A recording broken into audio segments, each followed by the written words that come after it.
What is up, guys? We are back again with another video, and in today's video we are going to discuss the topic of reverse engineering a timeline, right? And the reason we're going to talk about this is because I was discussing with one of my clients on the weekend how we're going to approach the coming weeks for him, right? So he's a wedding coming up. We know the date for that. We also know that, with a wedding especially, you kind of want to be ready a little bit before that, because you don't want to be getting your suit retailored 2 weeks out from the wedding. You don't want to have to be like, oh no, things don't fit right. You basically don't want to have those extra stressors leading up in those last few weeks coming up to the wedding when you're already going to be stressed.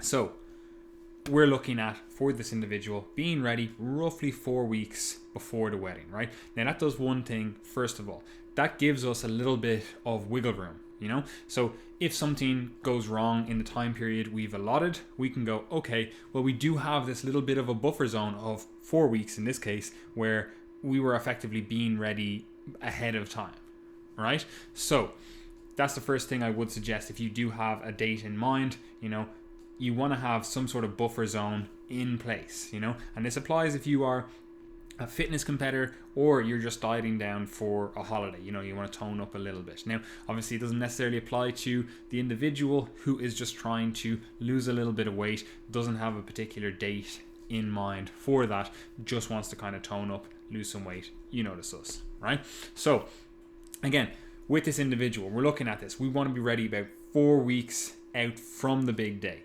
right? So what we've done from that is we've reverse engineered our timeline, right? So we've done a critical appraisal, assessment, whatever you want to call it, of where that individual is right now.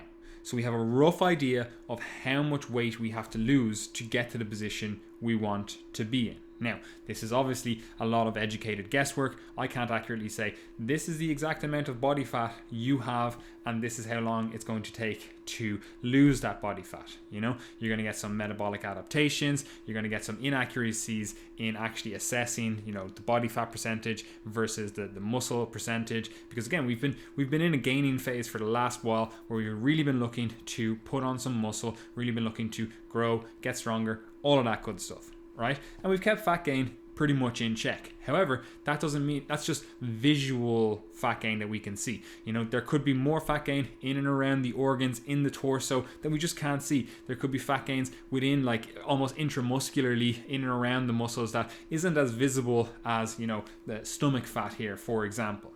So we want to have a little bit of an underestimation. We want to say, oh, okay. Or even if you want to go the other way, we want to have an overestimation of what we actually have to lose to get in shape, because everyone always says, oh yeah, if I lost 5 kilos or 10 kilos, I'd be shredded. And then it comes time, they lose those 5 kilos or 10 kilos and they're still not shredded. They have another 5 or 10 kilos left to go there, So again, we have to keep in mind that we're probably going to be starting off thinking we have less to do, when in reality, we actually have more to do, right? So keep that in mind when you are putting this stuff in practice, right? So again, we have our date in mind. We're going, okay, we have roughly this much to lose, or rather we think we have this much to lose. We'll say in this individual's case, it's kind of 5, 6, maybe even 8 kilos. That's what we're kind of thinking right now, to get him into really, really good shape, the kind of shape that we want to be in, right? Because again, you think with a wedding, it's a certain look. It's not necessarily shredded out of your mind, because you do want to kind of fill the suit out. You do want to kind of look a certain way, that kind of powerful masculine look. You don't want to be like kind of feeling a little bit stringy, a little bit skinny in your suit. You want a certain look. And then also we do have to factor in that there's a honeymoon afterwards, that you want to feel confident, you want to feel good on the beach, that kind of stuff, right? So again, that's specific to this situation, but whatever situation you have yourself going on, you can kind of go, yeah, that's how I'm going to, or that's rather that's how I want to look. That's the kind of physique I'm aiming towards, for that, realistic to your situation. I'm not going to say you're going to be able to gain like 10 kilos of muscle in that time frame or anything like that. So you do have to be realistic. You have to set realistic goals from the offset. And if you're not able to accurately do that, this whole process is going to fail from the start, because you're living in a fantasy, right? So again, we have our date. We kind of go, we have 8 weeks, we have 8 kilos, we'll say, to lose, right? And right now we're kind of I think it's like 17, 16 weeks out from that, right?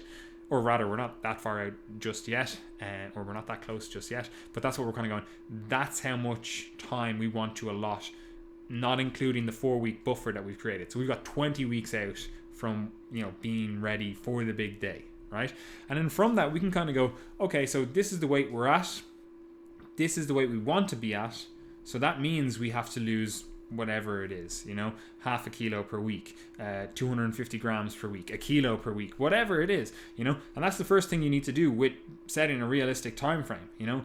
Like if you're trying to lose over a kilo per week every single week for the next 15, 20, 25, 30 weeks, it's probably unrealistic, so that's the first thing you have to get into your mind, that if you are setting this timeline, reverse engineering it will allow you to see if you are being unrealistic in your expectations of where you need to be in this, by the end of this diet phase or whatever, like you have to be realistic in what's possible, both with your body and both with humans in general, like, yeah, if you are someone that has their diet on lockdown, they just execute 100%, you could probably lose a kilo or more per week, every week for the next 20 weeks, it's not unheard of, but it's probably not most people, and it's probably not the most optimal approach. Same with muscle gain.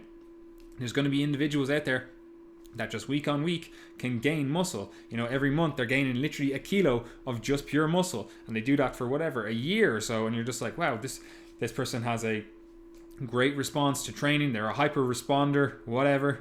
That's probably not you. Like realistically, it's probably not you. They are anomalies for a reason, They're not the average person, which is who I'm speaking to, So you have to keep that in mind when you are setting your timeline. You have to be realistic with both what's possible in a human realm. Like if you hear someone say, oh yeah, I can promise you 4 kilos of muscle per month, like that's a kilo of pure muscle per week. That's unheard of. So they're lying to you. So keep that in mind. Again, you have to educate yourself to be able to understand what is possible, and you have to cut through all the kind of bullshit that is presented in the health and fitness industry, right? But assuming you do that, assuming you have some basic modicum of ability to, critically appraise someone's claims of how much you can gain or how much you can lose, what's realistic, what isn't, then you can start making a realistic time frame. Because if you look at that and you go, all right, I have to lose 8 kilos. If you're looking at this on your entire year, you're planning out your year, you're like, yeah, I'm going on holidays in August, I want to have a certain look. Where am I right now? Okay, I'm 20 kilos over that look that I know I look at, or I know I want. And you can look at that and go, right, well, what's a realistic time frame? Oh, after I lose this first 10 kilos here, I know I struggle to lose the next 10 kilos. So having a time frame where you lose the 10 kilos here that you have to lose first, then spend a little bit of time at maintenance or something like that, and then take a longer approach with losing the next 10 kilos, making sure that you have some like buffer built into that. That might mean that for your holiday in August, you need to start dieting in January. That might be the case for you as an individual, based on your past experiences, based on your level of experience and knowledge with nutrition, training, all that kind of stuff right now, So effectively what I'm saying is you need to look at where you're going, you need to assess where you are, and then from that you need to make a realistic time frame. And the best way to do it is effectively reverse engineer the process. So if you say you want to be 80 kilos on a certain date, and you're 100 kilos now, looking at that and setting time points where it's like, by this date I have to be 85, by this date I have to be 90,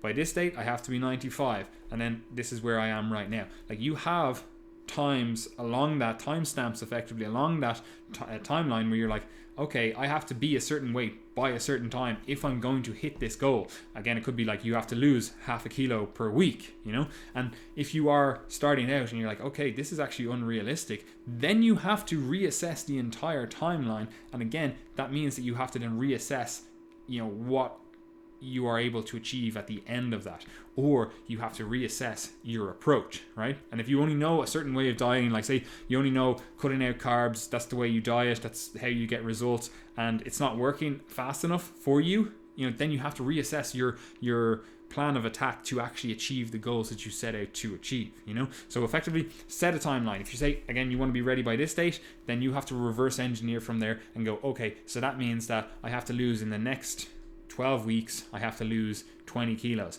Is that realistic? Is that possible? No. So what you should have done was started earlier. Unfortunately, time flows, it doesn't go backwards. So that's unfortunately something that you should have thought about beforehand. And that's unfortunately the case for most people. They leave it far too soon to actually achieve the results that they want to do, and as a result they have to bring in like ridiculously low calorie diets, make dieting far harder for them, rather than doing what I'm suggesting you do.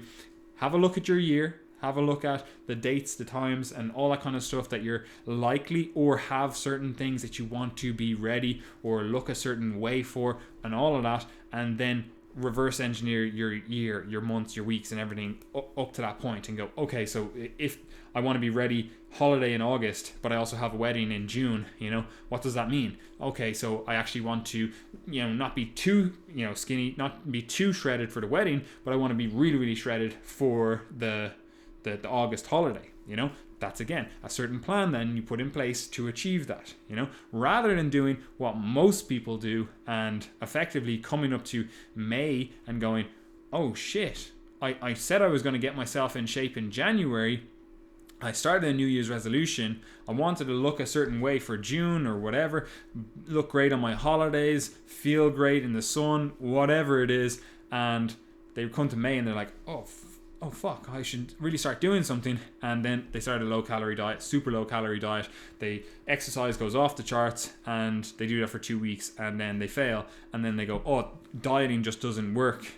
I'm just a guy or girl that can't get results. It's just not for me. When in reality, what they should have done if they wanted to be successful was take some time, take a step back, look at what you have coming up, and then create a plan of action so that you can create a timeline to actually achieve those results, and it all starts with actually assessing what results you want. What does that look like? Like, give me some metrics with that. Is there a weight? Is there a certain look? And then critically appraising where you currently are in relation to that. And again, I do realize that does take some experience to do. You may need to get help with that. You can do stuff yourself online, look at pictures of certain body fat percentages. Perhaps that's what some people do, where they'll be like, okay, I want to be down 10% for a male. I want to have, visible six pack, all that jazz. And we'll say it's 10%, 8 to 10%. You're like, yeah, six pack out, everything looks good, right? And you can look at online individuals at different percentage body fats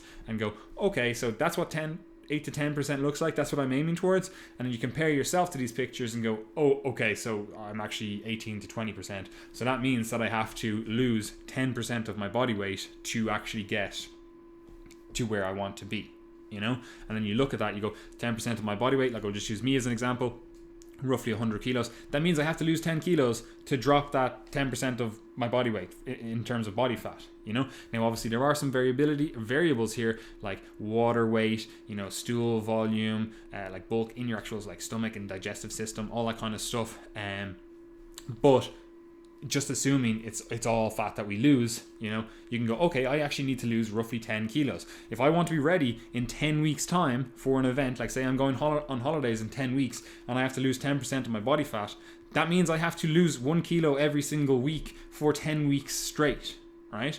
So I can look at that and go, well, that, like, even as an individual who is very educated on the topic of nutrition, like I like to think I'm disciplined, all that stuff, like I would still find that relatively hard to lose 1% of my body fat or 1% of my body weight every single week. Can it be done? 100%. Is it the most optimal? Probably not. You've given yourself no buffer zone. You've given yourself a rather aggressive approach to get to that, rather than going, okay, I want to be ready in whatever 10 weeks time is, and I'm like, okay, so can I start dieting a little bit beforehand and not have to be as aggressive to actually achieve the results that I want to achieve, So that's my little tip for today, guys. Just look at where you want to be, critically appraise where you are currently, and then create a timeline from that effectively starts at the end and then works backwards, And again, that will teach you a lot about actually making accurate and realistic goals, because again, if you do a timeline backwards and you realize this is going to be like very, very hard to achieve unless you are hyper focused on your diet, and if you've never been hyper focused on your diet, you've never done something like this before, the chances of success are quite slim. Now again, if you do have a lot of experience and yeah, I could lose 2% of my body fat or 2% of my body weight every single week, and I can do that for 10 weeks, then have at it. You know how to do this. You've done it before. You know your body's reaction. You know what it's like. You know what nutritional adjustments you need to make to keep that going. But if you've never done this before, which is the vast majority of people constantly fail to get in shape or fail to get where they want to be, then taking the longer approach is probably a smarter approach. Anyway, guys, hope you enjoy the rest of your day, and as per usual, like, comment, subscribe, do all that fun stuff. Join the Triage method community. We can discuss all this stuff. We can get input for you. If you are doing something like creating your own timeline, you can ask us for rough body fat assessments. You can ask us, is this timeline appropriate? How aggressive is my calorie deficit going to have to be to achieve this? How should I set up my nutrition? That's where you go to ask all these questions. That's where we hang out to answer all these questions. Anyway, guys, enjoy the rest of your day.